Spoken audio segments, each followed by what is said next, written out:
Hey everyone, welcome to our small footprint. My name is Nyssa, and if you're new here, we are a large family living off-grid in Australia. Now, I did film yesterday that I was going to put in the front of this video, but probably isn't really worthwhile. I will have a think about it. I might just redo that video. I shared it on Facebook. I managed to tweak my recipes to make a same day bagel dough and cooked them up, and they are amazing. I'll put a quick photo in here. But I didn't end up doing anything else for the rest of the day, and I posted on Facebook, and maybe I'll do another video where I do it a bit more in depth and properly so that I can share it as a proper recipe, because it was all just sort of a experiment, and there intended to be more to happen that day, but there wasn't. It's been a bit of a crappy week.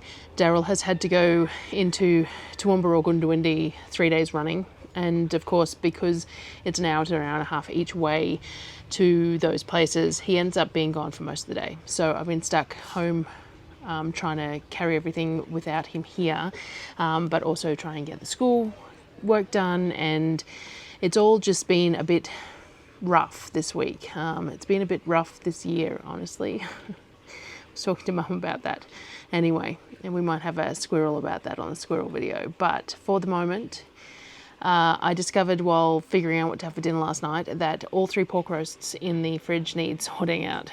I bought them for purposes and just haven't got around to it. So I need to make more sausage rolls. I need to make more gyoza, and one of the other things I might do is pork buns, and then what I might do is end up just freezing some of the pork mince if that's what it takes. So I think what I'll do first up is I will just pull a pork roast out, I will take the skin off, I will cut and mince it, get that in the fridge, and then do the next one, and then do the next one. I won't do them all at once because it's too warm, too many bugs and things like that. So if I do them one by one, that shouldn't attract as many flies and things like that. So I think that's the plan, and I'll just wash and refrigerate everything in between. With the mincer pieces for the mincer, I can just throw the whole mincer pieces into the fridge while I'm processing the next one before I get it minced, and it benefits it anyway, because being cold is a good thing. So I think that's what I'll do. I think I'll just do the process of getting all 3 roasts rind off, cut up and minced out. So I'll show you some of that, and then we'll decide what to do with them exactly. It is hamper day this weekend as well. So yeah, we'll see. Let's just start on the first roast and we'll go from there. So this is the porks we're dealing with, same as last time. It is the rolled leg roasts from Costco. I use these for everything. Now, part of the kitchen issues is that the smoker that we got, and we upgraded our smoker recently, but the smoker that we got caught fire when we were using it recently. The hopper got stuck and the pellets caught fire. And what needs to happen is it needs to be completely brushed out and cleaned before I can use it again, and I don't have room to move it to do that. And running it where it is in summer is not real pleasant either. It needs to be relocated for that, and it sucks because what we do a lot of the times with these pork roasts is we smoke some of them. So we cut a chunk off and then I coat it in Dijon mustard and my homemade pork seasoning, and then we smoke it, and it is delicious. It is a great way to use these roasts, but I can't access my smoker at the moment, so it has limited me on what I can do with it. Now, the other thing we do with it regularly is pulled pork, where I just cut it into big chunks and use my pressure cooker and pull it and make it like a barbecue pulled pork. That is great for nachos and things like that. Actually, I could possibly do a small batch of it for dinner tonight. I haven't got any plans for dinner tonight. Some of this is going to be turned into stuff that is going to need to be cooked, but whether I get it done for dinner is another matter. So I could put a small pot on to pull so that we've got it. If we don't use it tonight, then it's still good for any other day. That might be a good idea. So I'm taking the rind off, and what I would normally do with the rind is cut it up and roast potatoes underneath it, except that I don't actually have any potatoes at the moment, so I can't do that. So all I'm going to do is I'm going to put that in the freezer in chunks, and we can use that another time. And if we don't end up using it, then it is a good treat for the dogs. In strips frozen, the dogs really like it. So I'm going to start out by cutting this one into chunks and sticking this back in the fridge so that it chills again before I mince it. That's the first roast. Now remember, I've got 3 of these to get through. So all I'm doing is cutting it into chunks that will fit in the chute of the mincer. I use the Louvel mincer. I do have an affiliate code for it. I'll show it to you when we use it. I love the Louvel mincer. I mention it every time. We use it multiple times per shopping period. And it has never let me down. It runs at about 1 kilo per minute of meat minced through it, so long as the meat's nice and cool and things like that. It's a very low power draw compared to a lot of them, but still has the oomph to get what I need done. I have even used it to do 10 kilos of lard, which you are not supposed to do. It is not suggested by Louvel to use lard because it's a bit of a load on the mincer, but it worked, it did it, and it managed, so that was great. So I will give it the best opportunity to do the best though by chilling the pork before we mince it, and cutting it into chunks that are suitable for the chute. So I'm going to go through and I'm just going to cut this whole roast up into chunks, and we will start there. Now most of these roasts are about 7 kilos including the rind and stuff. So 6.5-ish afterwards, I suppose. That's what I tend to go for. I try and get sort of evenly sized ones when I pick them, so that I am aware of approximately how much I have to work with.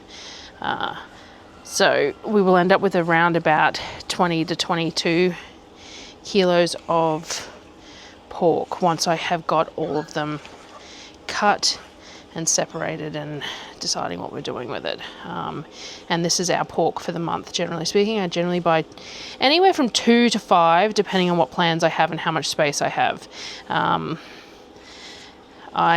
Sometimes my plans are more than I actually have time for, which is unfortunate. I do have a bag of chunks of pork in the freezer actually as a fallback if I need it for anything.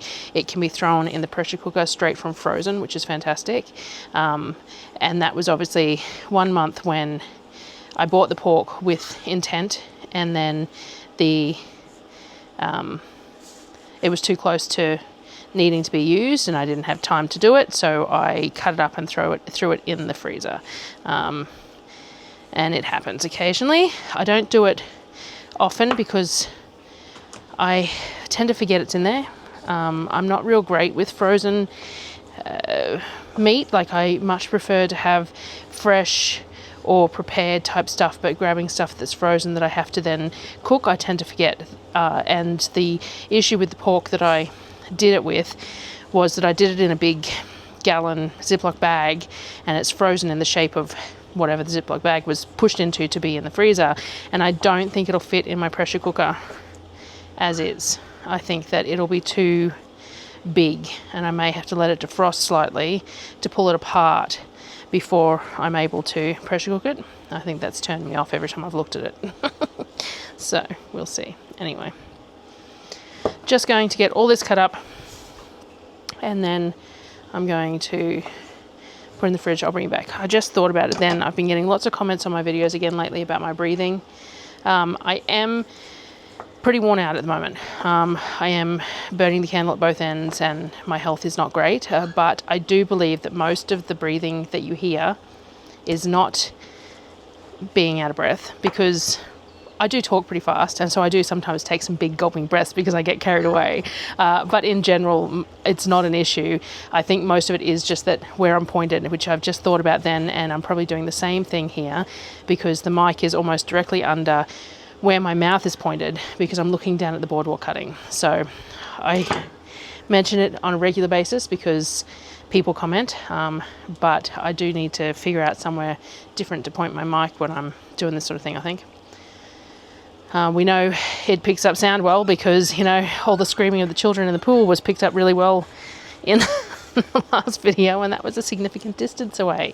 So it's not like it needs to be directly under my mouth. I just have a tendency to have it pointing up towards my face because I don't want it to pick up too much of the like the thermic sounds and things like that, because they can be quite loud. Though I do tend to block most of them out. I do tend to pause edit the video so that you can hear the thermics or whatever start, but not not keep going, because you don't really want to hear that over the mic or on a video or whatever. But you know, anyway, I'm going to keep going and get this done as quickly as possible. We've got some flies that have decided to turn up, and I will bring you back. All right, second one. So what I think I'll do is I'll put half of this in the pressure cooker, and the other half I will cut up for mincing, get in the fridge. And then we have just one more. Ideally, of course, I wouldn't have left these all to the last minute and be doing them all at once. Not in the heat either. But as I said, life has been a little bit of a challenge this week, this year, and time got away from me. So now, normally when you pull pork, you use a much fattier cut than a rolled leg. So we're going to leave as much fat as we comfortably can on the pork, which we did with the last one too, because the things I like to make with the pork mince generally ask for fatty pork mince, like the gyozas and all that. They normally say to use fatty pork mince because you want that flavor.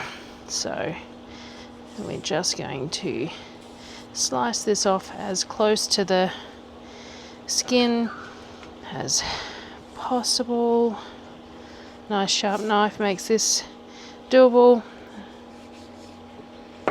just like that. And then we're not going to cut it too small because we want those, you know, threads of the meat. So just some biggish chunks, and I'm going to put them in my, I've got a Presto stovetop pressure cooker, not my canner, my cooker. I'll cut up some onion and stuff for this as well. I'll just quickly put a lid on that. There's no flies, and we'll just get this quickly diced up and stuck in the fridge as well. Alright, just cleaned down all my surfaces. I'm going to stick this one in the fridge. I got one more to go, but my hands need a break from the cutting, so let's get the pulled pork sorted in the moment. So let's get this in the fridge. Everything needs a charge, so it's a good time to have a break anyway. I got the end of some flat ginger ale in here. I was going to grab some apple juice, but the ginger ale is this has been upside down because my camera's been leaning on it. So it's got some crumbs on the rim, which is going to impact the seal. All right, so I'm just going to throw that's going to be my liquid, is that bit of ginger ale. And then I'm just going to add some spices. I don't think I've got anything mixed up at the moment. Salt, pepper. I'm going to throw some lemon juice in here for acidity, because I have half a lemon sitting here anyway. You could use apple cider vinegar or something if you wanted. Lemon juice for some acidity in there. Some smoked paprika if I can find it. I've got some onion flakes here. I could cut up a fresh onion, but I'm being lazy. So some onion flakes there. Let me see if I can grab some garlic and some smoked paprika. There we go, smoked paprika, generous amount. Some garlic powder.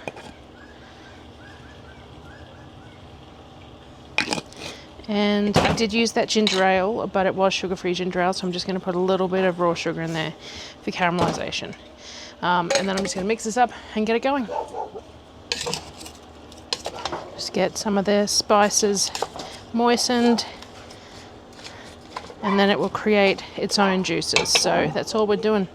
Throwing that on the stove for 90 minutes under pressure. All right, that pork is still pressure cooking. Now, I still have one more to do, but I was just thinking about sequence of events and things like that. For the sausage rolls, I need to cook up some celery, onion, bacon, garlic mix, a little bit of a mirepoix for the base. So it takes a while, especially because my bacon's frozen. So I'm going to just quickly dice up some onion. and get this and the bacon cooking off.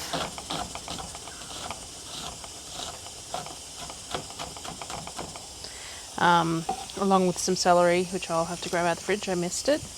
I also bought 2 big bags of onions because I want to make caramelized onion jam, and I haven't got to it yet. And in this weather, it's not great for storing onions. So I'm going to end up losing some of them before I get a chance to do anything with them, which is frustrating. So that is something I need to try and plan to do in the next few days. The other thing was that we ended up with an abundance of apples because we got all those seconds fruit that had apples in it, as well as the box of apples. And we've just ended up with excess, and some have been sitting on the table instead of in somewhere cold, and they're getting a little bit floury. So the thought was I really need to make some more apple butter barbecue, which is one of my favorite barbecue sauces. And would use up a bunch of those floury apples for a good purpose. So I need to turn them into apple butter first, but that's really simple to do in the pressure cooker.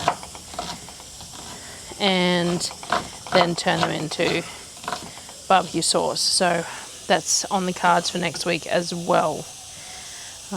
So yeah, let me get a heavy bottomed pot to put this onion in. I've also got a bag of the pre-diced bacon. So we'll get that going first. Oh, and a little bit of garlic from the freezer too. I need celery too. All right, I've pulled a celery out. I've got all the tops and slightly browned bits, and the stem and stuff is going to go in the freezer for stock that I will make. And then I will probably use these 3 pieces for this and put these in some foil in the fridge just in case I need them for something else, because it's always handy to have some in the fridge. If you wrap it in foil, it lasts nearly indefinitely. Around Christmas time every year, if you're around for last Christmas too, I make a seafood salad with it's reminiscent of the Sizzlers one with seafood extender and celery and mayo and all that sort of stuff. So I have to remember to grab myself a couple of celeries for that on the next grocery trip, because the rest of the time I only buy like half of one for things like stock and this sort of thing. So we're going to throw this all in the pan with the bacon and the garlic and the onion, and this will be one of the part of the flavor base for the sausage rolls. And last time when I made the sausage rolls, I just froze them made, and it worked really well. So that's the plan this time too. I'm not going to cook any. I'm just going to get them all rolled up and frozen. All right, so we've got the Louisville mincer out. The bacon mirror pie type stuff is cooking off slowly, simmering on the stove. We want to reduce that and remove any liquid. We're going to start mincing. Now, I haven't cut up the third pork. I actually might do it tomorrow, because what I was thinking was that some things are cooked from raw and some are cooked from frozen, as in the mince. So like the sausage rolls, the mince that we mix up is raw, and then it's frozen raw in the freezer in the pastry. The gyoza are the same. The mince is wrapped in the pastries and frozen raw. The pork buns are not, though. It is cooked mince placed in the dough, steamed, and then it's frozen from steamed if you want to freeze it, and reheated by just steaming it. So what I might do is we'll mince off the 2 that I've got, and I'll make a decision as to what's the most efficient thing to do with that lot, and then I'll do the other one tomorrow. I think that's the plan. So, Louisville mincer, already gave the spiel about it. I adore it, but we will get stuff mincing. My mic wasn't working then. So that's all the pork minced. So theoretically we've got 11 or 12 kilos of minced pork at the moment, plus we still have like that 7 kilo one in the fridge to go. Now, when I did the sausage rolls last time, what I realized was that it's about 150 grams of filling per roll, per length of pastry. So I might do some maths on say that is 125 grams of the mince and 25 grams of the other stuff, because we add eggs and stuff like that. I might count the amount of pastry that I have in the fridge and see how many I can get out of it, and then decide and use that amount of mince to make sausage rolls. Louvel, one of the things that is absolutely fantastic about it is how easy it is to clean and put together. So this whole piece pops off. So like I was saying when I was saying that I could put some in, like if I had to mince some and then I needed to stop and I didn't want flies and bugs and anything else, I could just pop this whole thing off and stick it in the fridge with the meat and then bring it straight back out and pop it back on when I needed to use it again. So it comes apart further, obviously, but that is how easy it is to pop in and off, on and off. It has the mincing plates, which they sell a few different sizes, and the blade, and I gave up in the end. So there's a bit of mince here, but I just feed that to the dogs. Or if Darryl's here, he quite often cooks it up and eats it. So that is like it's just amazingly easy to use and efficient for the low power draw and the low cost compared to some of the minces out there. So I'm going to put this back in the fridge for the moment, do some maths, and then figure out my next steps. All right, I thought I had like 2 or more packets of pastry in the freezer, but I think I misremembered and I got plenty of the spring roll pastry, but not the puff pastry. So I've only got enough in the freezer for about 26 sausage roll lengths, which is about 3.5 kilos of mince around about. Darryl is out at the moment. I probably can get him to grab some more pastry at the IGA on the way home, though.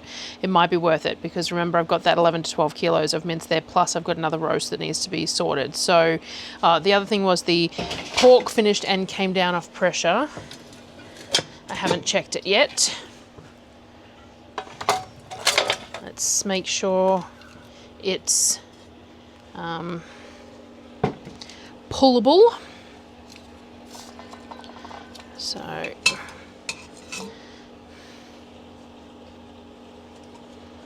So this is the pork. Now I didn't put too many flavours or sauce in here because Darryl prefers to add it when he's having it with whatever he's eating it, because he's eating the whole keto carnivore thing. So he's the one who will eat it in a variety of different ways.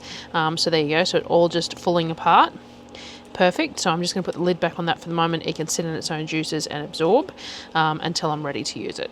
So I've sent Darryl a message. I'll leave that for the moment. I'll keep the bacon and stuff cooling for the moment, and we'll work on the filling for the pork buns because that requires cooking and cooling. So I don't necessarily have to make the pork buns today. I could make them tomorrow, but I need to get the filling cooked and cooled. Now, I normally use around about 1.5 kilos of pork will give me around about 40 odd of the little buns, which isn't a whole lot when you've got 7 people.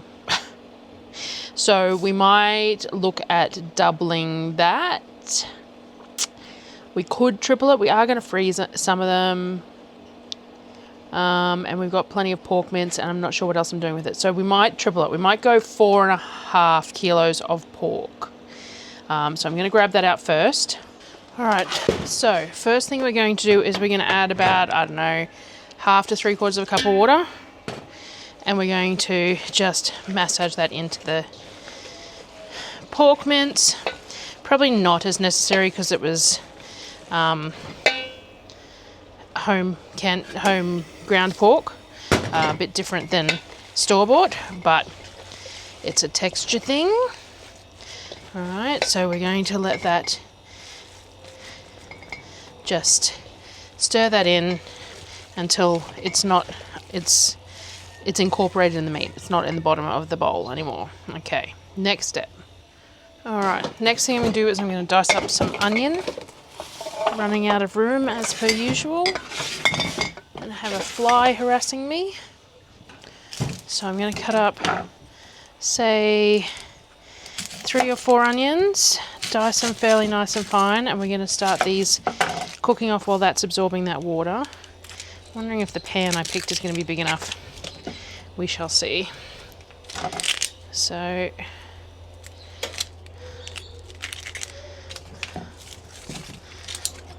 again, we're just going to dice them roughly because they're going to be cooked and cooked and cooked and cooked.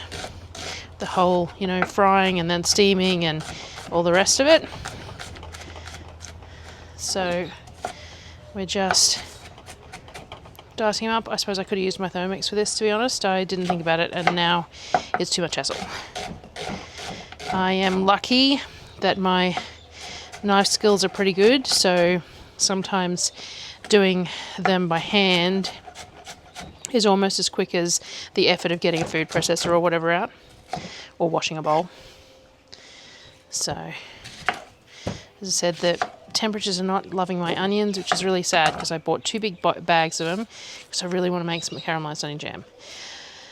And then once I do that, I'll have to have a hamburger night because that's the main purpose that we use them for, is hamburgers.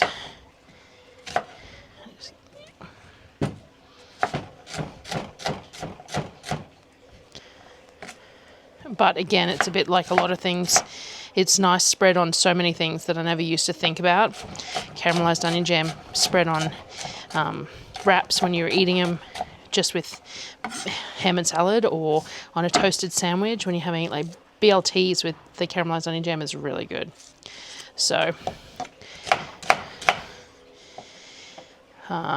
we found that the first time I made it, I did only a really small batch, and I was concerned that we weren't going to use it all, and we used it really quickly. So every time afterwards I make a decent sized batch. So you've even got growing ones. Not that I'm concerned, I'm not fussy. They're being fried off. So just pull what we need to off them.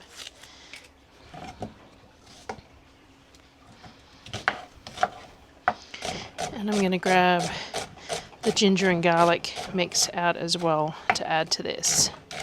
Get it all fried off.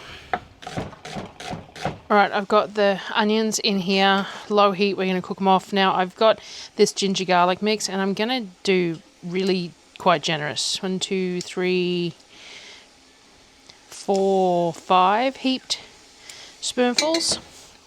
Because we're doing a large amount of mince, and we need that flavour profile to travel through. So we're going to cook this off till the onions get a little bit translucent, but on lowish heat so that the garlic and the ginger doesn't burn. And then we'll add, and it doesn't have to be too much because then we're going to add the mince and cook that through as well. So we'll see. This would definitely be better in a bigger pot, but we're working with what we've got. My other big pot is dirty at the moment, and I couldn't be bothered washing it. So we're going to make it work. I'm just going to use my meat breaker upper thingy.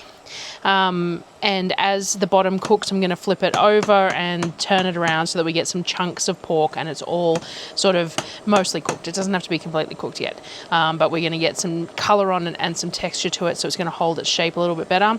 Massaging the water through it like this has sort of emulsified it, so it should break up into chunks and be a little bit more toothsome than if it was just the plain mince. That's the idea anyway.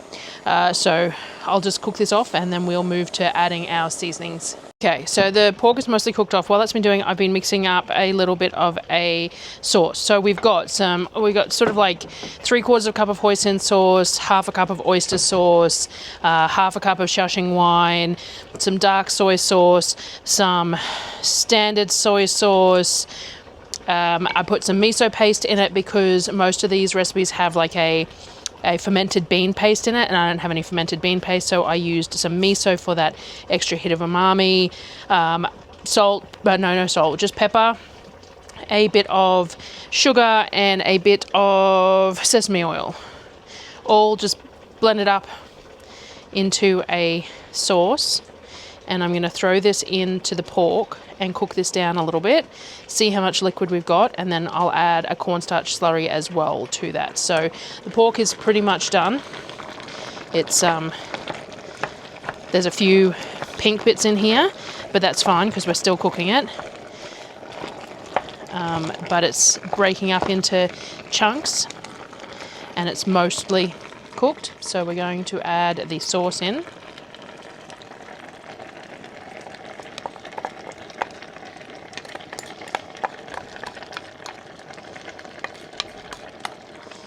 And we're going to cook this through properly so that I can taste it. And then I will adjust seasoning if need be, and we will add a cornstarch slurry as well if needed to make it sort of that sticky, tacky, sauced meat that you find inside your steamed pork buns. So ideally, steamed pork buns, I have made them plenty of times with like actual pieces of pork that I've slow cooked and they fall apart, and it's great.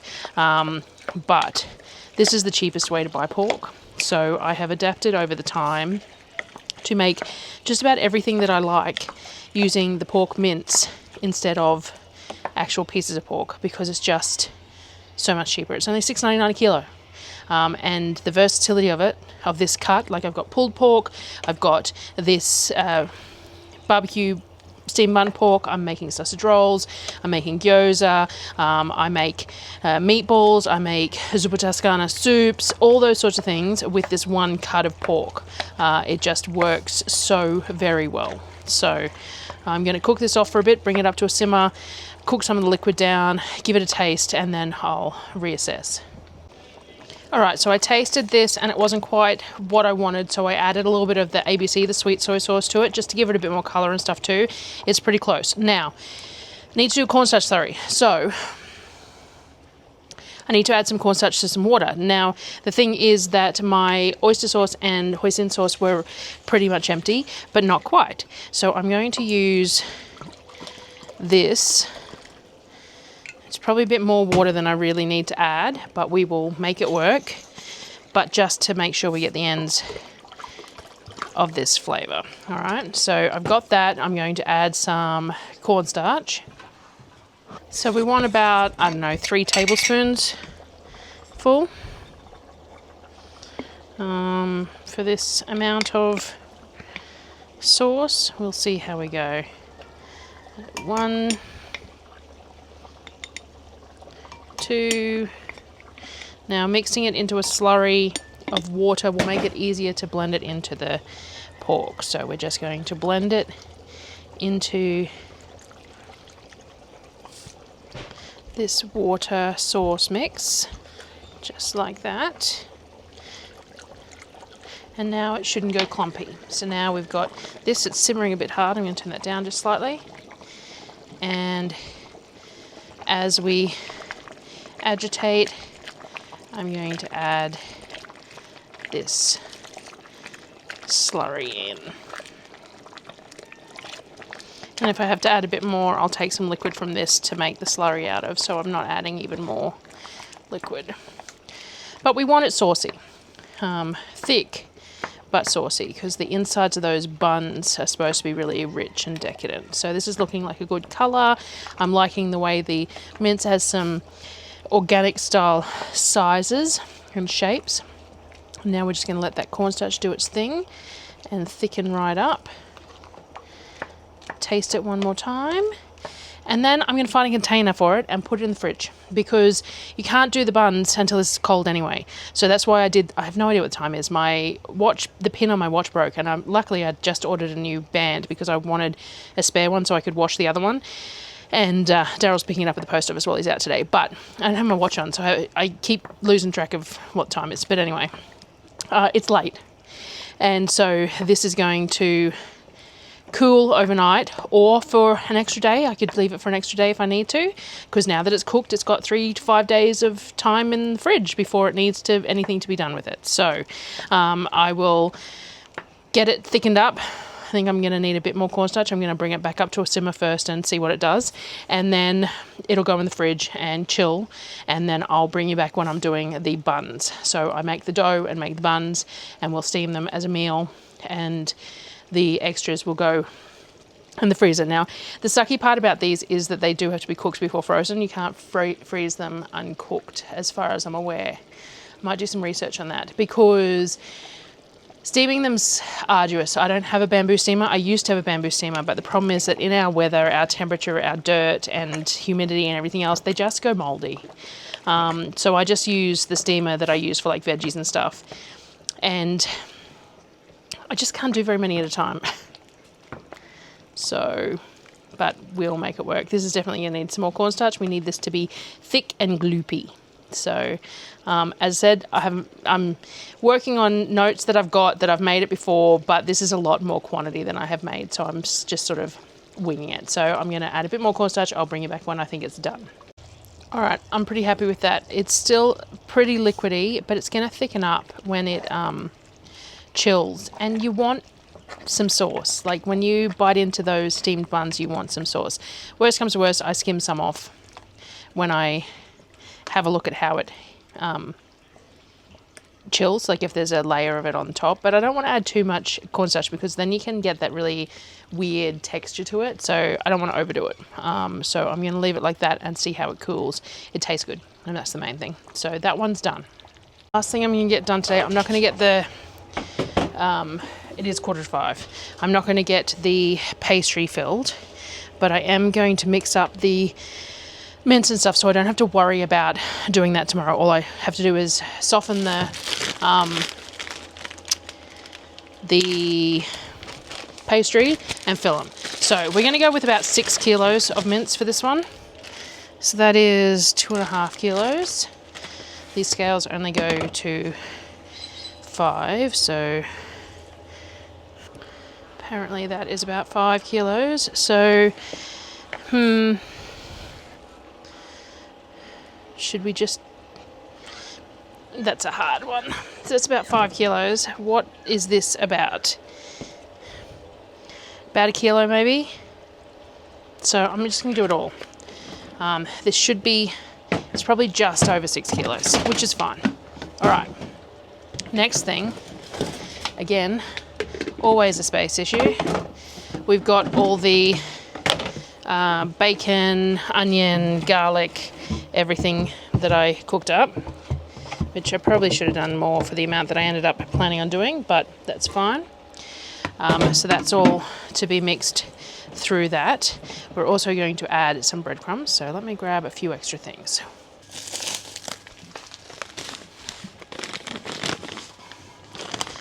Now, I happen to have panko breadcrumbs because I bought some for a few different things this shopping trip.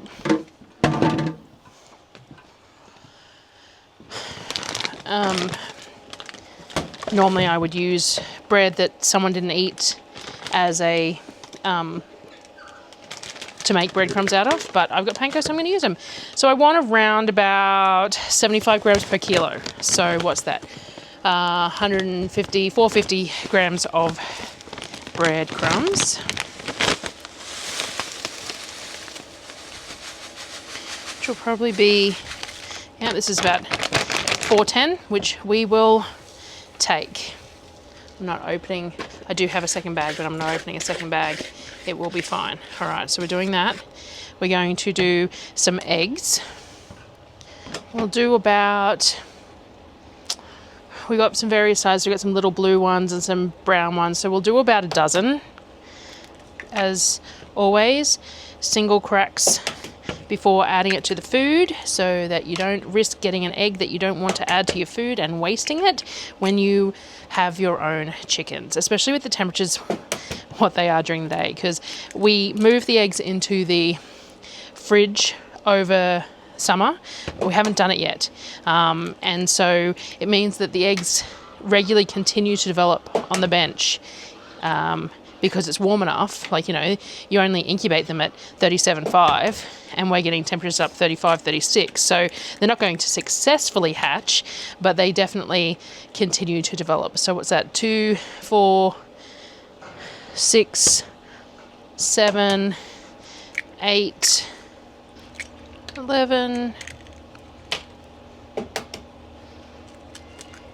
12. So we got a dozen eggs in there. All right, next. We will add some pepper. Probably, you know, have I got any cracked? Because, yep, grinding pepper for this quantity is a bit, you know. So pepper, I like to add some of the homemade Worcestershire sauce in here as well, like that. And that should be about it. So now we're going to just go in and emulsify it a bit. So we're going to blend the, I should have taken my ring off. We're going to blend the, I don't normally take my ring off, but this is a lot of mince. Imagine if I lost my ring in this mince. We're going to emulsify it a little bit. The breadcrumbs with the eggs, with the bacon, celery, garlic, onion, all of that. The sauce, everything else. So all we're going to do is we're going to bring this all together, and then I'm going to cover it in cling wrap and stick it in the fridge. And tomorrow I will pull all the pastry out and let it soften enough to use, and get all of this turned into sausage rolls for the freezer. Because, as I said, last time I made these, the kids used the frozen ones a lot. So they were just bagged up frozen. All they had to do was pull them out of the freezer, stick them on a baking tray, bake them for about 40 minutes, and they had fresh sausage rolls for lunches or whatever they wanted. It worked really well. So there we go. Now I know that I know the ingredients in these, and I know that there are more of a whole food than sausage rolls that you buy in a frozen section. I understand that, but there is a trade-off of convenience and time with homemade versus store-bought. And I do wonder what the cost comparison is, because maybe that would be enough for me to go, yeah, it's totally worth doing. So I might try and calculate that out of curiosity. I know that this is better for them. I know exactly what's in it. The pastry is pre-bought, mind you, but it's a good pastry. But it's still just meat wrapped in pastry. And is it really, it's one of those things, isn't it? Is it worth the time and effort to make my own when you can buy them pretty cheap? They have loved the gross, they're not gross, they're fine, but the meat pies that we keep on getting free with the food pantry, they have been eating them for lunches regularly. Sonnet really likes them. That's one of her first choices. I think they're pretty disgusting, but that's because I'm fussy. And I think the same thing. I sit there and I go, they're happy to eat those frozen, disgusting pies. They'd be happy to eat the frozen, less disgusting sausage rolls, but not great compared to these. Is this worth my time and effort? But, Anyway, so this is done. So I'm going to put cling wrap over it and then get in the fridge, and I will bring you back tomorrow for all the next steps on everything. Got that one last pork roast that I'll turn into gyoza, so I need to shred some cabbage and stuff as well. And we'll get there. So sign off for tonight.